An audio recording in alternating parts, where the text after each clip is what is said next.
Programang ito ay rated SPG. Striktong patnubay at gabay ng magulang ang kailangan. Maaaring may masiselang tema, lengguwahe, karahasan, sexual, horror o droga na hindi angkop sa mga bata.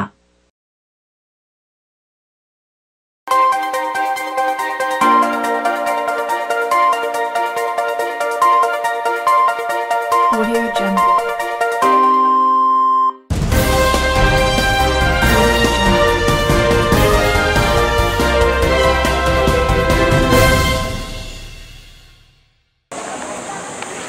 Magandang araw sa inyong lahat. Nandito tayo ngayon para tignan ang debate tungkol sa multilingual.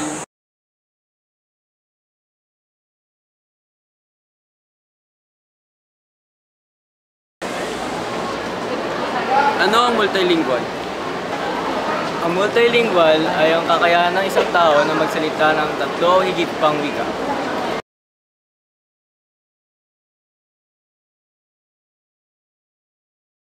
Nandito ang mga taong sang-ayon at hindi sang-ayon sa multilingual. Ito ang mga sang-ayon. Bakit po kayo sang-ayon sa multilingual? Sapagkat ito ay nakakatulong sa atin upang madagdagan ang ating kaalaman at ating insights upang malaman yung kultura ng ibang mamamayan sa buong mundo. Ma certo, io parlo molto lingua, parla italiano, parla francese, parla inglese, poi parla spagnolo. 明天高考试，我IQ 100分。 For me, being a multilingual person is very important because it has its benefits and advantage. One of them is being able to talk to other people confidently and accurately, and you could understand their beliefs and cultures as well. Maraming salamat po. At dito naman ang mga taong hindi sang-ayon sa multilingual. Ito sila.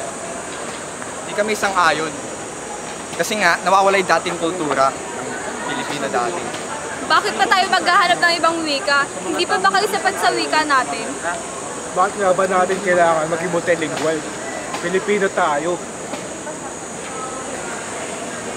Ano naman masasabi niyo sa mga taong hindi sang-ayon sa multilingual? Being a multilingual person has its advantages. Why don't you support us? Because it's one of the main reasons why the Filipinos are globally competitive. Because they're a multilingual person. At ano naman masasabi niyo sa kanila? Huwag niyo lang ipilit. Hindi nga pwede.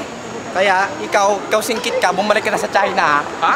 Bumalik ka sa China. Ikaw Pilipino ka, ano ka? Squatter? Nakita ko na yan. Nakita ko na yan. Ito, hindi mo pa nakita. Nescafe Creamy White? Bago taste nito, better na. Milkier ah. More Nestle milk eh. Nakaka-in-love naman. Tong kape.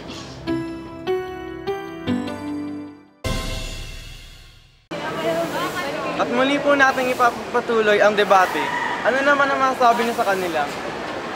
Hindi binabase sa wika ang pagunlad ng isang bansa. Hindi naman namin pinupunto na kakalimutan natin ang sarili nating wika. Ang sa amin lang, dapat bigyang daan na matutunan ng ibang wika upang magamit ito sa mga kalakalan upang mas umanlad ang ating ekonomiya. Sign niya rin kapsyaw eh, piyaw eh. Nagamit nyo lang naman multilingual para manakop na hindi sa inyo eh. Tama na yan. Hindi naman importante kung tayo ay bilingual, monolingual, or multilingual. Ang importante ay may pagkakaisa tayo at binibigyan natin ng importansya ang ating sariling wika.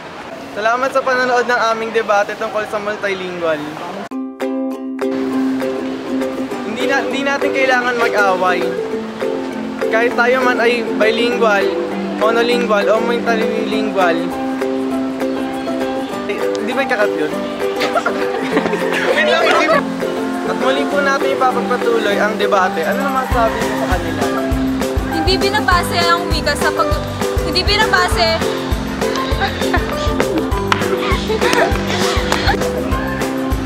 Sayang di kapsyaw eh, piyaw eh. Di beyo. Ano yan? Kaya piyaw eh, kapsyaw eh, beyo. What's yung nga sa amin pa rin please? Hindi ganun.